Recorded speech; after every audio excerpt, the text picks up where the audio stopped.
नमस्कार।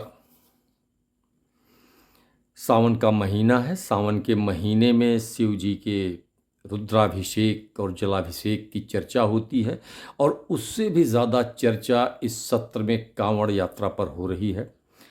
अभी एक सुयोग्य अध्यापक ने एक कुछ पंक्तियों की कविताएं लिखीं।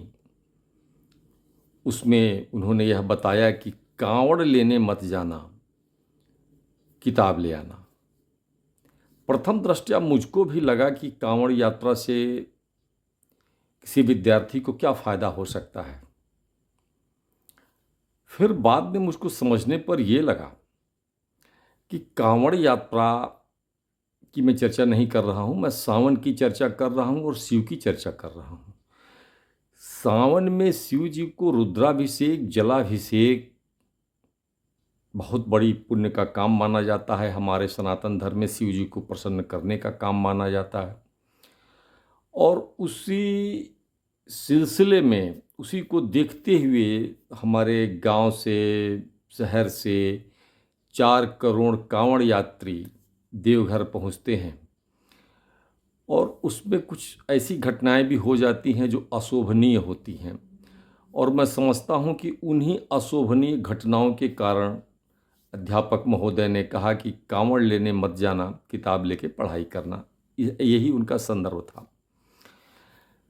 365 दिन वर्ष में होते हैं और उसमें एक माह सावन का हो गया, 30 दिन से 45 दिन के बीच का सावन का हो गया और उसमें अगर 5 दिन बच्चे के मन में आस्था जगी, परिवार के मन में आस्था जगी और वह उस संकल्प के साथ कांवड़ यात्रा करने लेके चला गया, तो उससे उसकी पढ़ाई का कितना नुकसान हो जाएगा। मैं नहीं जानता कि वो जिस विषय के अध्यापक हैं उसका रिजल्ट कितना बनता है या उनके पढ़ाए हुए कितने शिष्य ऐसे हैं जो डॉक्टर बन गए, इंजीनियर बन गए और उच्च पदों पर पहुंच गए, प्रादेशिक सेवा में पहुंच गए। ये मैं नहीं जानता, लेकिन मैं यह जानता हूं कि अध्यापक ने अगर ऐसा कहा है तो उसके अंदर अध्यापक होने का अच्छा गुण है। वह बच्चों को पढ़ाना चाहता है, लेकिन यह पढ़ाई अगर 5 दिन ना हो तो 5 दिन की पढ़ाई रोक करके या 5 दिन की पढ़ाई करा करके वह कितने लोगों को डॉक्टर, इंजीनियर या उच्च पदों पर पहुंचा सकते हैं। मित्र, ये सनातन का काम है, धर्म का काम है और इसमें 5 दिन या 7 दिन से ज़्यादा कोई जाया नहीं करता है। यह एक संकल्प शक्ति पैदा करता है। कांवड़ लेना एक संकल्प शक्ति पैदा करता है। हज़ारों हज़ारों किलोमीटर लोग दौड़ रहे हैं, रिले रेस की तरह दौड़ते हैं। एक रुकता है तो दूसरा कांवड़ लेके आगे बढ़ता है।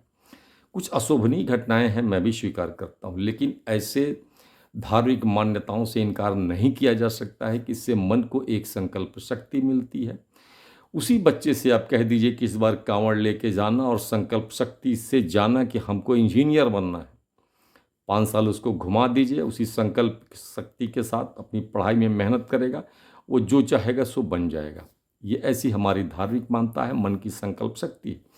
लेकिन आपका यह कहना कि कांवड़ लेने मत जाना और पढ़ाई करना, ये करना, तो ये 5 दिन 7 दिन की पढ़ाई से कुछ ऐसा नहीं है कि बहुत कुछ बिगड़ जाने वाला है अगर छूट जाता है तो दोनों बातें अपनी जगह पे सही हैं। आप भी अपनी जगह पर सही हैं, धर्म भी अपनी जगह पर सही है, लेकिन किसी की संकल्प शक्ति यदि कांवड़ यात्रा से बढ़ती है तो उसको बढ़ने दीजिए, उसका विरोध मत कीजिए। हिंदुस्तान में जो कुछ भी है, यही धार्मिक आस्था ही पूरी दुनिया को हिंदुस्तान के प्रति देखने के लिए बाध्य करती है। लोग बाहर से शांति की खोज में आते हैं, बाहर से लोग इसलिए आते हैं कि आखिर ये जलाभिषेक से क्या होने वाला है, क्या फ़ायदा होता है। आप नुकसान तो बता सकते हैं, फ़ायदा अपने आप में बताया नहीं। और मैं इंतज़ार करूंगा कि शायद आप अपने अगले वीडियो में इस बात पे अपनी चर्चा करें कि 5-7 दिन की पढ़ाई अगर रुक जाती है तो आप बच्चे के लिए क्या कर सकते हैं या 5-7 दिन में पढ़ा के आप क्या बड़ा बना सकते हैं। आपको वीडियो बनाने के लिए बहुत बहुत धन्यवाद। जो इसके समर्थन में हैं और जो लोग इसके विरोध में हैं, मैं किसी से कुछ नहीं कहना है, बस ये है कि आप एक संकल्प शक्ति पैदा करके शिव जी के प्रति अपनी आस्था व्यक्त करके जो चाहे सो कर सकते हैं, ऐसी मेरी मान्यता है। जय श्री राम। हर हर गंगे।